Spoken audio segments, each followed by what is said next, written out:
First and foremost, I can't express my gratitude enough.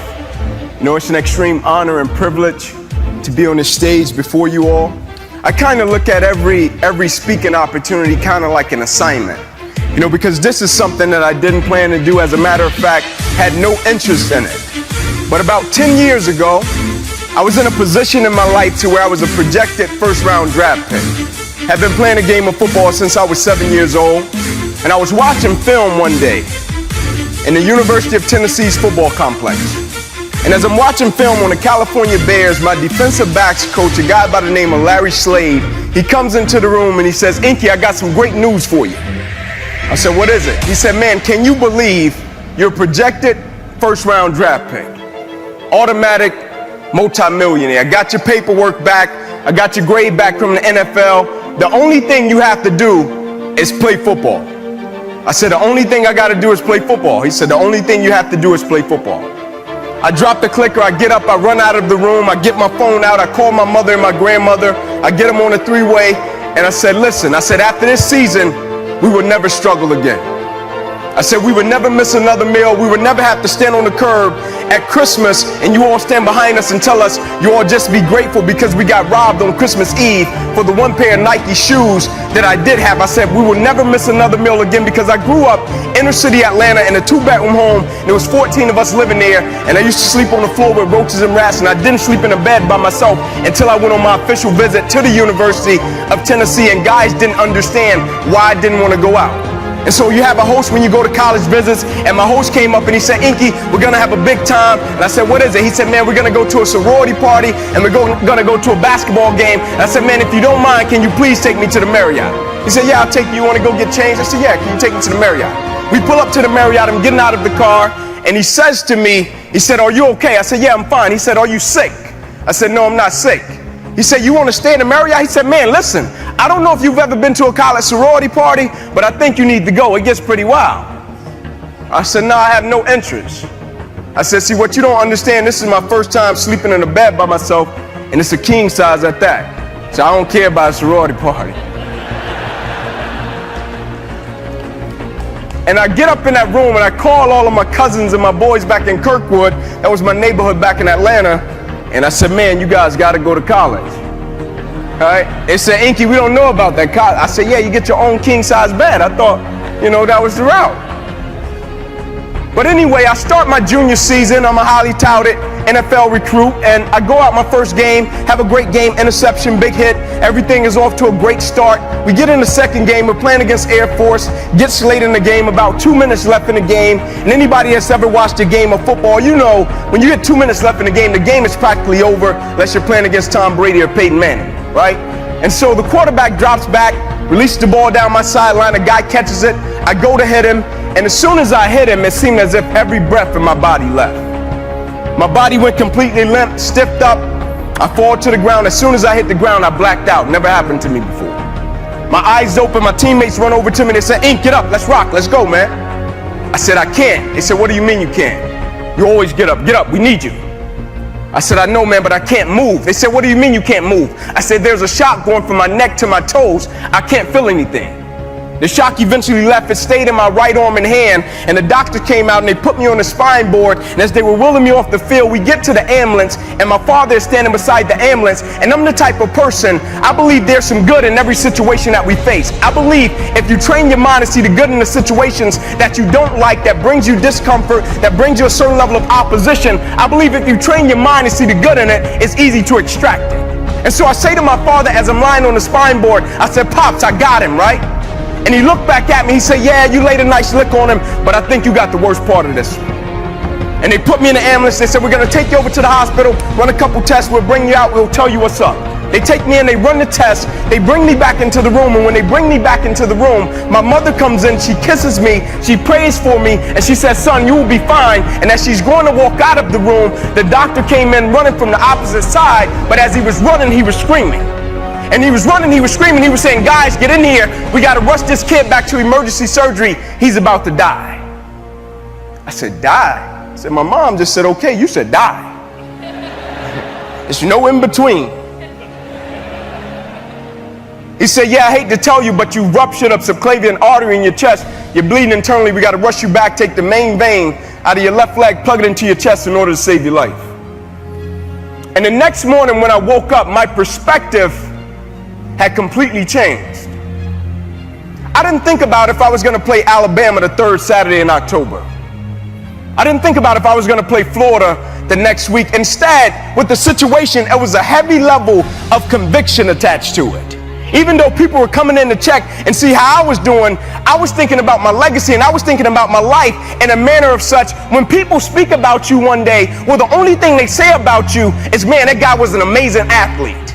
Like one day when I'm blessed to have a family, and now I do, me and my wife, we got a 5-year-old son, a 6-year-old daughter. I met my wife when we were 7 years old. She told me she was going to marry me in the 8th grade. I thought she was crazy, but that proved to be prophetic. We're married today.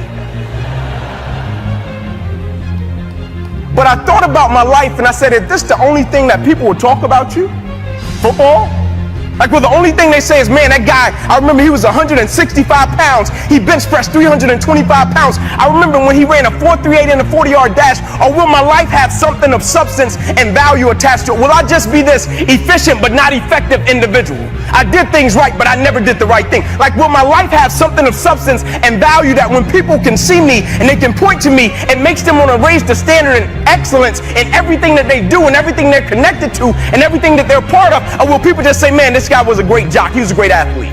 And when I got out of that hospital, I thought I was driven when I played sports. I thought I was dedicated and committed when I played sports. But there's a quote that says, when do a person start to really live? When a person has faced death. And I came in contact with death, but I beat it and I conquered it and I survived. And I felt as if somebody pulled the shades up on my life and they said, now you see life for what it's really worth. My perspective had totally changed.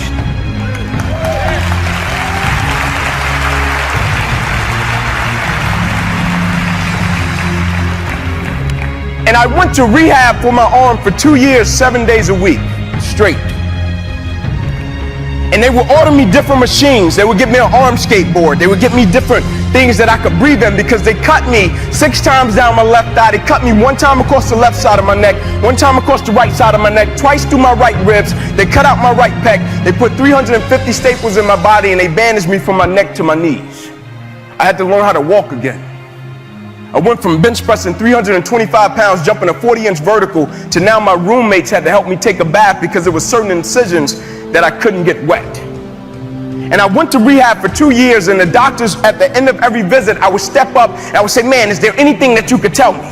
Like, can you give me anything? Are you seeing anything? Any nerves regenerating? Are you feeling anything? Can you tell me something? And the only thing they would say at every visit, come back tomorrow, for 2 years.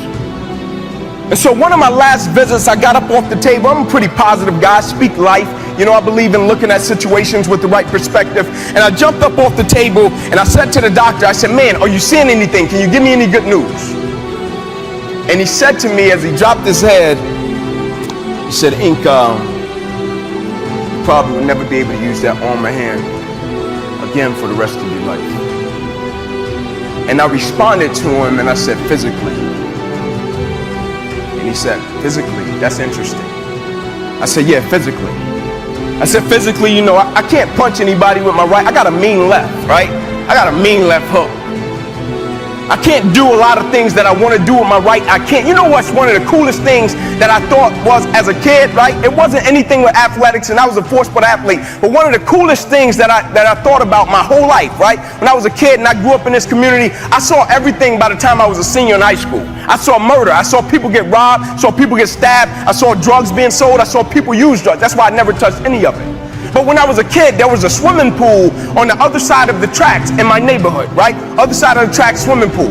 And I would walk past the swimming pool all the time. And the coolest thing in the world to me, not just what's in the world, the coolest thing was when I would see a father and he would grab a kid and he would throw him up and he would catch him. And they would laugh and they would smile, and I would always stand on the fence and I would say, man, I can't wait until one day I have my wife and my children, and I could take him to a pool and I could throw him up and I could catch him and I could see him smile.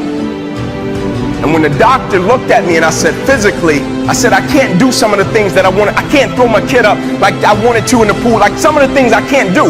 I said, but I could use this arm every day for the rest of my life by the way that I live my life, because I would never let a circumstance or a situation define my life. Adversity is adversity. And the reason I love adversity is because you don't judge a person's character by where they stand when everything is all good. Everybody can stand up and do good when everything is all good. Everybody can smile when it's sunshine. Everybody can do right when everything is going right. Everybody can do that. But everybody can't face opposition, adversity, and challenges and say, I've been waiting on you to come. I'm going to embrace you, and I'm going to figure out a way to use you, because you would never turn me into a different person. You would never make me a person that people don't recognize before the adversity. You ever seen a person that faced something and you don't even recognize them?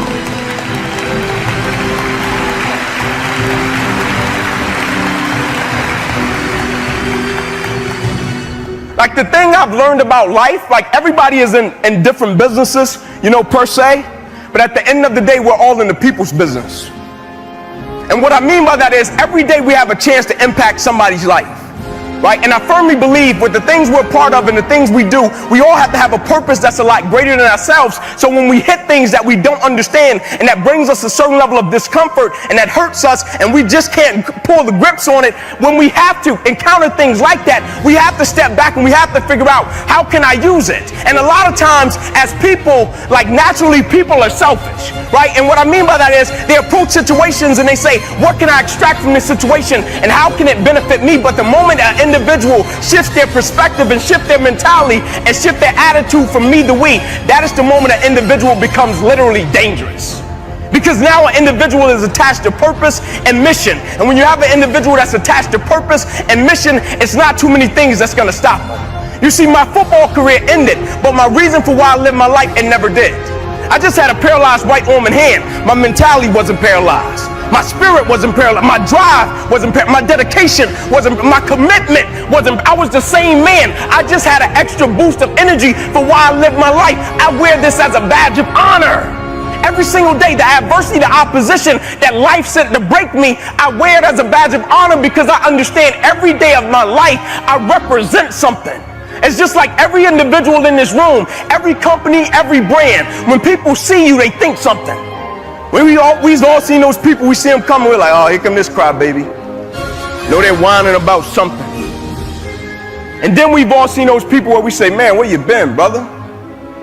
I've been needing to see you, man. How can we be those type of people in our companies and our families and the things that we're connected to? How can we be those people that's a breath of fresh air, man? How can we be those people that live life with passion and compassion? How can we be those people when we ask people questions, we don't just listen with the intent to reply, but we actually listen with the intent to understand? How can we be those people that understand everybody that comes across our path, they come across our path for a reason? And so when we approach them, we listen, and we share a little bit of love, and we want to leave them a little bit different. Like I'll never forget, I talked to the guy that I encountered the hit with that left my arm like this, and that changed my life. I'll never forget, I talked to him. He called me, and he played for the University of Air Force, obviously, and he just so happened to be from Atlanta. And he calls me, and I picked up the phone. It was about a year and a half after my incident happened. I pick up the phone, this guy's crying his eyes out. And he says to me as he's crying, I'm sorry. I'm sorry, I'm sorry. He said, I didn't have a shot at the NFL.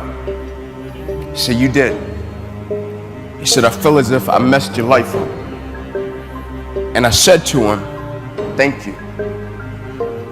He stopped crying. He said, what do you mean, thank you?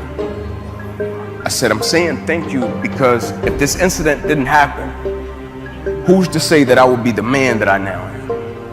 Who's to say that I would be the father that I now? Who's to say that I would have the perspective that I have? Not that my perspective was bad before. Adversity, it's all about perspective. It's never about what we go through. It's how we view what we go through. And when I told him thank you, the reason he didn't understand it, it's not so much about a story, right? We all have stories. Like the ESPN producer told me, he came down to see me in Atlanta and they shot my little special, and he told me, I'm not coming just for the story. Everybody has a story. He said, I'm coming because I can't understand your perspective, and I can't understand how you can be thankful for something that brings a lot of people pain, and they just can't understand. I can't understand how you're thankful for something that a lot of people can't even process, and they will use it as an excuse. And I said, you probably can't understand it because you don't live life the way that I live it. Every single day I wake up, the only thing I need is a breath of fresh air. That's it. I don't need a reward. I don't need a product. The only thing I need is breath in my body. And every single day I'm gonna wake up and I'm gonna live life for the right reason, and I'm gonna live life in the right way. I'm gonna live life with passion, with love and compassion, because when I almost lost my life, that shade went up and it made me realize what life was really about. And at the end of the day, I think we all know it's not about anything superficial or materialistic. We've all experienced that. We've all got that new car, and then 3 days later, it's just a new car. And then we've all done something for a family at Christmas, and why did it feel better when we did something for a family at Christmas than when we did something for ourselves? Because life is attached to growth, and life is attached to service, and what that service is serving something that serves a lot greater purpose than just ourselves. And I'm reminded of a story about two gentlemen, very wealthy, ran companies, very wealthy. They ended up getting terminally ill. They put them in this facility. The guys were in this facility. They would come out every single day in the common area. They would have fun. They would do their thing, and they would put them in a room. They would eat. They would drink. And so one of the guys, he asked the nurse, he said, hey, nurse, can you put me in a room with that guy? I really like it, man. We're having a great time. We're hitting it off. She said, sure. She put him in the same room. So she would bring him something, water, something to drink, some food. Every single day they would eat, they would drink. And so one of the guys, he had a bed and it was by the window. And so every single day his buddy on the opposite side would say, man, can you tell me what you see out that window when you get the strength to lift yourself up? He said, yeah, cool. So every single day they would eat, they would drink, and he would lift himself up and he would look out of the window and he would say, man, I see a beautiful skyline. He said, man, I see beautiful flowers, beautiful kids running, playing, beautiful couples walking, holding hands. And this guy on the opposite side would say, man, thank you so much. That really helped me. You know, we're about to die. Really helped me. One day, nurse came in the room. Guy with the bed by the window had died. She started prepping him. She's taking him out of the room. And as she's rolling him out, the guy on the opposite side said, hey, nurse. He said, what is it? He said, can you do me a favor? He said, yeah, what is it? He said, whenever you put that guy wherever you got to put him, can you come back and can you please roll my bed by the window? I want the opportunity to lift up, look out of that window and see what he used to tell me about that really helped me in my situation. She said, sure. Next day she came in, brought him some water, brought him some food. He ate, he drank his water. He lifted himself up. He looked out of the window, and the only thing he saw was a brick wall. He started yelling, screaming, nurse, nurse, get in here. Nurse came running. She said, what is it? He said, why is there a brick wall there? He said, you know, my buddy used to tell me about this beautiful skyline, beautiful flowers, you know, beautiful couples walking, holding hands, beautiful kids playing. He said, can we please get that wall removed? He wanted the whole wall removed. The nurse responded and she said, you didn't know? He said, no what? She said, you really didn't know? He said, no what? She said, he was blind. She said, he couldn't have seen that even if he wanted to. She said, you didn't know. Every day he did that because he knew it brought you joy. Every day he did that because he knew it brought you peace. Every day he did that because he knew it helped you with your situation. Every day he was about to die himself, but here you had a blind guy that lifted himself up, looked out of a window, and painted a picture that he couldn't even see, simply because he knew it served as a blessing to his counterparts. And so as I leave you today, I have to pose the question, why do you really do what you do, and where is it taking you? Like, what's the GPS that's on the end of our decisions and our choices? Like, where is it really taking us? Because at the end of the day in life, it's only two things that matter. And it's not about the biggest car, it's not about the biggest house, it's not about the bank account. It's only two things that matter. It's about who we become in life, and it's about what we give back to life. And I don't know about you, but every single day I'm blessed to be above ground. I'm gonna make my time count, and I'm gonna give something valuable back to life. Please don't be the people in this world that become a public success, but they're private failures. That's my time. God bless you. Thank you.